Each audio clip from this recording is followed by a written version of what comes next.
Welcome to another episode of Beyond Physical, where we talk about the mental, emotional, social, and at times spiritual benefits of exercise.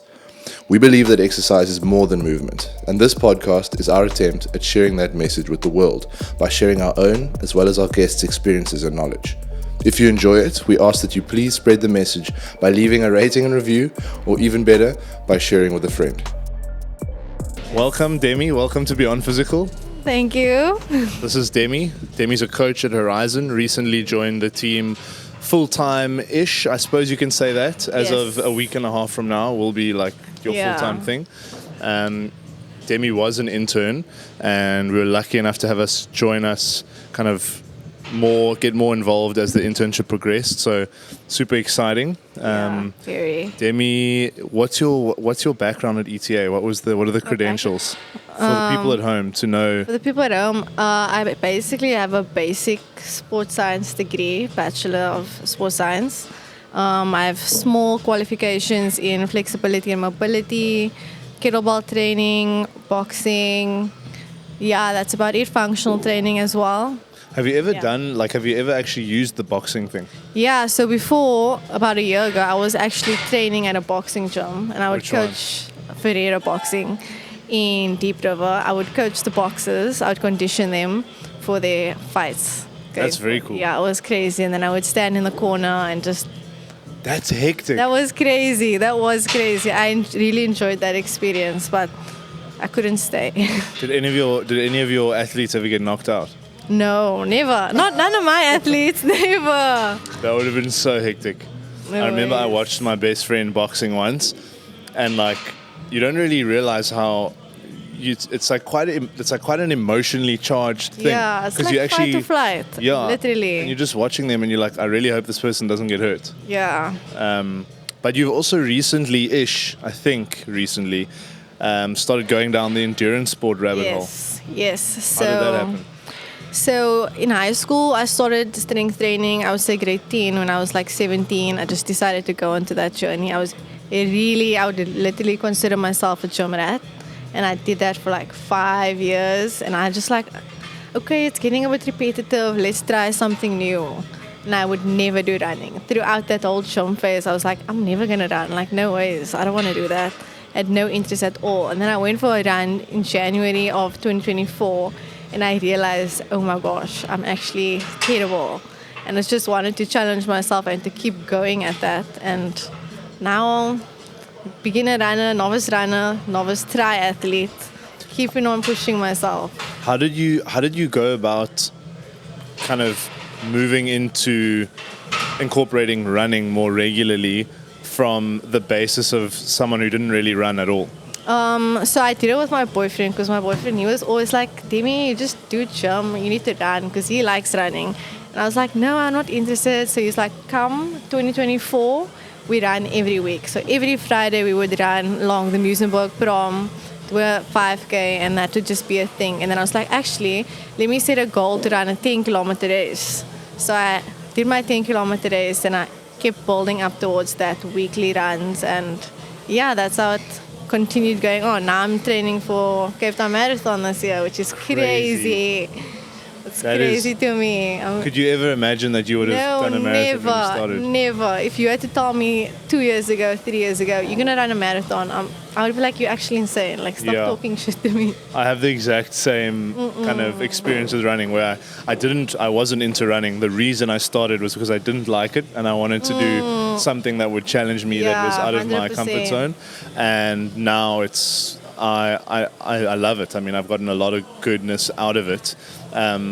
I do it more for the mental side of things now, though, more than physical. I think it's definitely past that point. Yeah. I think people could probably... you do ultra marathons. That's exactly crazy. And I was chatting to a client of mine on yesterday, Wednesday, and they were saying to me, we're basically discussing how past a certain point there's no real health or longevity or physical benefit to endurance sport, because it actually becomes a bit detrimental. Yeah. So, and that's what I wanted to touch on a little bit today with you. Obviously, someone who's qualified in sports science. Endurance sport, would you say it's overrated or underrated? Endurance sport. I think it's coming from me personally. I would say it's underrated, purely because like challenging yourself to get through that, to train for that, and the build up to that actual event. It's like a whole different feeling when you accomplish that, and everyone needs to experience that at least once, I believe. But on a health perspective, say for example, training for an Ironman, it can be quite hectic on the body with the volume of training and everything. Some can do it, some can't, but it's personal to each person as well. But to me, I would say underrated, just to experience that build up towards that. Yes, I think I have a similar stance. I think from a mental point of view, it is underrated or maybe adequately rated, because a lot of people do say they run for, just to feel good. Yeah. But when it comes to longevity and overall physical health, I think it's overrated. Yeah, especially on your joints and all of those things. It can, deteriorate over time. Yes. Especially with running, because it's And very high impact. I don't know if you've noticed this as well, but you'll typically, when it comes to running, it's very common to find people who over-leverage running and under-leverage strength training. Yes, But you very rarely 100%. find the opposite. You very rarely find, like, people who do a lot of strength training, like most of them, from my experience, have some base level cardio. Sure, they probably can't actually go for like a 10K run. Yeah. But they have enough cardio to, go for a hike and go for a walk with their family, and Yeah. which is actually what you need. You need to be Yeah. able to use your body at will, like when you want to. Yeah. So I feel like it's more common for runners than it is for lifters to over leverage on that thing that they enjoy. 100%. But the mental benefits are unparalleled Yeah. when it comes to endurance sport. Like Yeah. like this prep for me that I'm currently in, this long sub 250 build. It's like Yo. I was saying to Chad said to me, "Do you enjoy running?" The other day he asked, and I said, and I stopped and I considered the question, and I said, I think 60% of the time I enjoy running. And I thought that's actually not a very high percentage, especially given that I run, 5 to 7 times a week. Yeah. So it's like, but I don't run because it's fun. I run because it makes me feel at ease, and Yeah. it helps me exercise that disciplined muscle. Yeah. And it's so simple. It's something that if you are fortunate enough to be able-bodied, you can kind of put some shoes on and literally walk out your door, and the workout has begun. Yeah. So I think mentally, it's something that's really, really cool, and it's probably what I have found to be the most transferable kind of mental skill set. Yeah. That what endurance sports, I specifically do running, but and I'm sure it goes for other endurance sports, but what you learn through, like you said, doing a prep, doing a build, Yeah. putting yourself through that whole process, what you learn from that, and the planning and the execution and the how important preparation is, and the kind of gritting and the through difficult discipline. things, and discipline and bedtime, and Yeah. that is like so transferable to Yeah. multiple other things. So I think, it's a tricky one to say over or underrated. Yeah. There's both sides. There's the scientific side to like your joints and all of that things because of the high impact from the training. There's the mental aspect as well, where I don't think if you run and you're like, oh, I don't feel like going for this run, it's going to be so terrible. Like you have no energy to do it. But then you go on that run and you kill that run. Afterwards, the post-workout endorphins are just crazy. Like, you just need to experience that to understand that, and I would say underrated in that aspect to the mental. Yeah, I agree. So, And in terms of the next overrated, underrated, kind of ties into endurance sports. Obviously, you are going full on into it. You're doing multi-sports. So, Yeah. you're doing Bit the swim, mad. bike, run. So how have you approached nutrition for that? How has your nutrition changed, going from someone who's predominantly focused on strength training and hypertrophy, like lifting in the gym, to someone who is now focused on building endurance, building conditioning for kind of more long distance or longer time period stuff? Like what about your nutrition has changed? I definitely eat a lot more. So much more. Like the other day, Sika was like, Yorimi, you eat so much. And I was like, what do you mean I eat so much? I'm doing this high volume Like training. you've got to. Yeah, I have to. Otherwise, I'm going to bonk on all of my training sessions, and it's just I'm gonna feel dead and all the time, which is not what I want during my training sessions. It's mainly carbs I'm eating and protein for that muscle recovery. Lots of water and electrolytes throughout the week. Yeah, just the basics. How do you administer your electrolytes? I wouldn't say I take it all the time. I would say maybe 3 to 4 times a week, especially when I'm on the floor a lot and at bootlegger and I'm not drinking a lot of water and I'm like, okay, I actually need this because I have a heavy training session later on. I just keep track on that. But with regards to like counting calories, I'm not that on it, but I would say I'm more of an intuitive eater at the moment, but I could definitely be much better. I 100% believe that if I locked in on my nutrition, I would go way further with my training than I am currently. But yeah, it's a work in progress for me. But I also suppose they're building blocks, right? So when you're getting into something for the first time, you want to focus on getting a specific element right and understanding that, getting comfortable with that, and then building on top of that. Yeah. I think if you...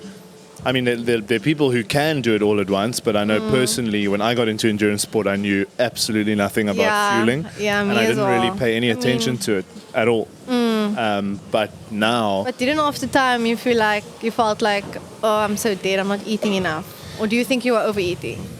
I think that's a good question. I think I just didn't have any idea of how that additional or that different kind of energy expenditure was affecting my physiology. Yeah. I wasn't fully in tune with that, so I didn't know that I needed to fuel differently. Yeah. And when to increase things and when to, position certain meals and what's important when. But as the intensity and the kind of level of my events has increased, I have almost felt it a necessity to give my body the best shot it possibly can have at getting through that event by actually knowing what I'm doing with nutrition. Yeah. But I'm a little bit different in that I love counting calories. I think it's a very helpful thing to do.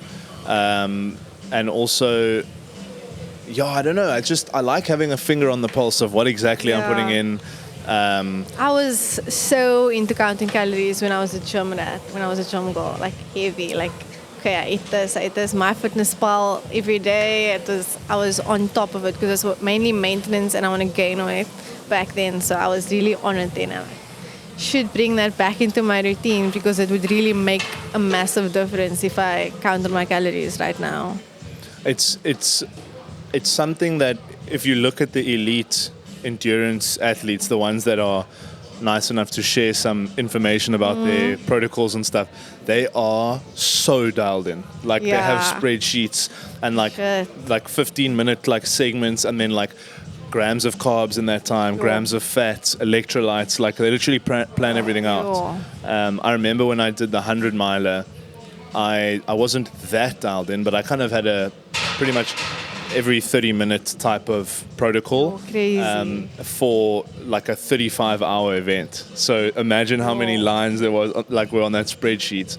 Jeez, that's hectic. No, it's crazy. But the thing is, it actually becomes like I think you can get away with having a loose nutrition protocol on like a 10K run. Yeah. It's maybe not that responsible, like if it's very hot and you're like, and you're just like not even taking anything in. Yeah. But if you're doing like a marathon or you're doing a half marathon or anything more than that, you start to actually put yourself at risk if you don't look after your nutrition. Yeah.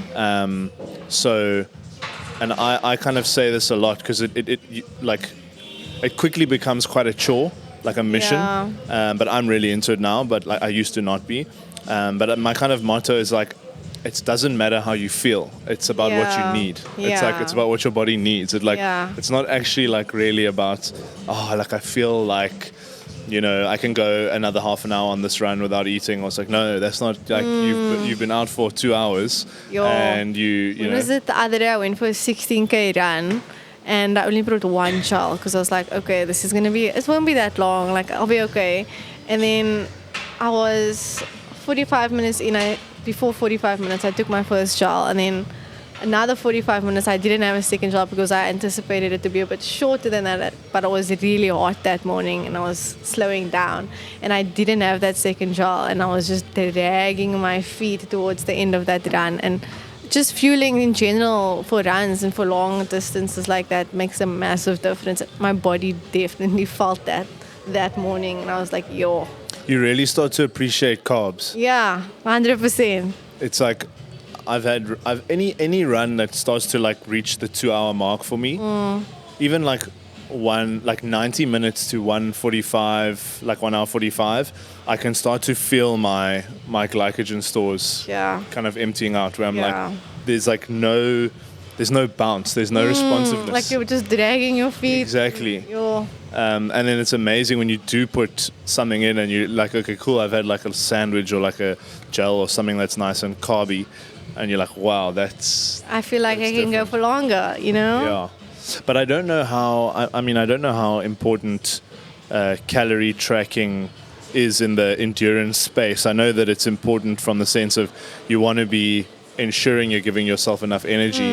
And I know a lot of the products will have like very like clear writing, like the calories per serving, because I know that a lot of people do focus on that. But from your perspective, it's been a little over a year now of getting into endurance sports, and your prep for the triathlon has been what, 3 months or more? Yeah. So what would you do? So overrated, underrated, calorie counting for that specific kind of exercise? I would say it's underrated. Okay. Underrated for sure. And overall? Overall, what do you mean overall? Like for just in general? General counting calories? Yeah. Well, it depends on your lifestyle. So if it's like a regular person that just doesn't have any fitness goals, but they're just counting the calories, that could be a bit detrimental to their mental health, because they're just picking and like, okay, I don't want to put this in my body, etc., etc. But when it comes to endurance sport, I would say it's very underrated, because you already have to focus on the volume of training that you're getting in, and it's just hectic. But to ensure that you're getting all the calories and all the nutrition and macronutrients that you need to get through that, I think counting your calories can take a huge weight off your shoulders with regards to, okay, I know I'm fueled, I've had enough, let's get the session going, you know? That's so true. That mental kind of weight off is amazing, because I know for sure, having gone into races underprepared from a nutrition perspective versus going in super dialed in. Yeah. Like mentally, I'm in a different place. Let's go. I'm ready. Like I'm fueled. Let's go. Like fueled. Tank is full. Tank's full. I know when I'm gonna have what. Like, and I'm just like, there's no thinking. It's just like I'm taking the thing. You just have to do it. Exactly. So it makes a massive difference. I think I'd agree. I think underrated for performance. I think when I played sport at school, things might have been a little bit different. I'd be interested to have seen my performance or change my performance if I was more into my nutrition from an energy point of view. Like how much energy am I giving my body? Not just protein, because I was also full on just like gym rat at school. Yeah. So I was just focused on protein really, nothing Yeah, really, me as well. Not really anything else. But I agree, like general, like gen pop person, I think doing it for maybe 2 weeks serves a purpose so that you have an understanding generally of what energy is in different kinds of foods. Potentially, but for the most part, I think for like your everyday person who doesn't have specific fitness and health goals, it's probably quite overrated. Yeah.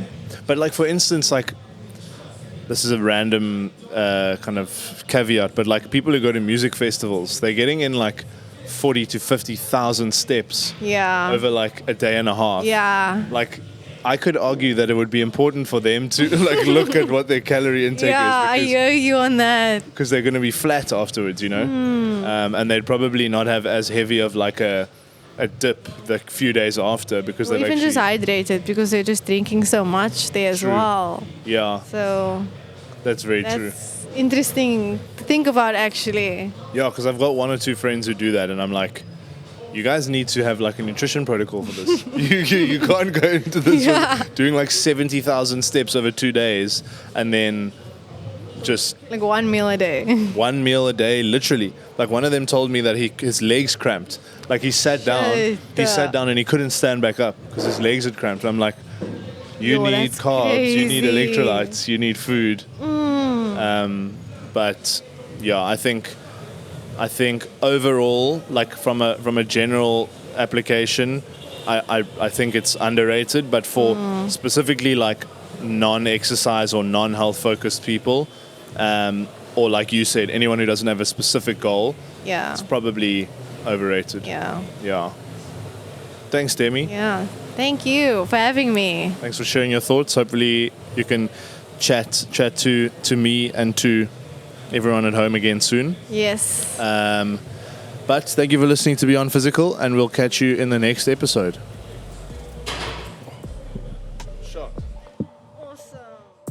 Thank you so much for listening to the show, guys. We love answering specific questions. So if there's anything you want to know, leave a comment or reach out to us directly at HorizonZA on Instagram or email us at movement@horizongym.com. Until next time, I'm your host, Seb Prentice, and this is Beyond Physical.